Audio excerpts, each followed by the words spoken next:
nagkukulang. Ang ibon may pagkain dahil sa pag-ibig ng Diyos. Ang damo ay may tanim dahil sa pag-ibig ng Diyos. Ang tao ay may buhay dahil sa pag-ibig ng Diyos. Kaya mangmang silang nagsabing walang Diyos. May Diyos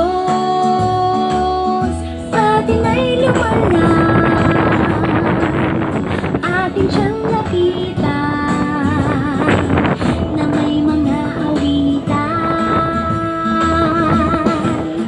May Diyos dapat pasalamatan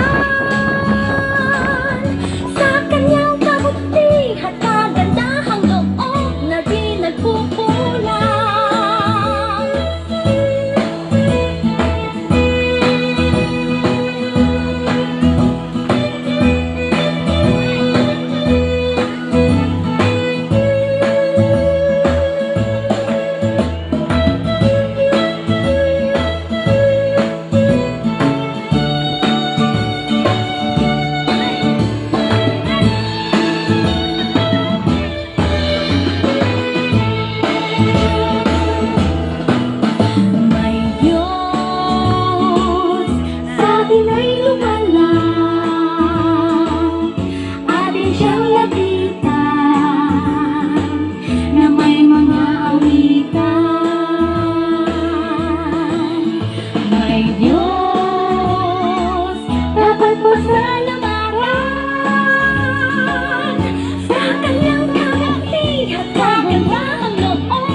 Ayan, salamat.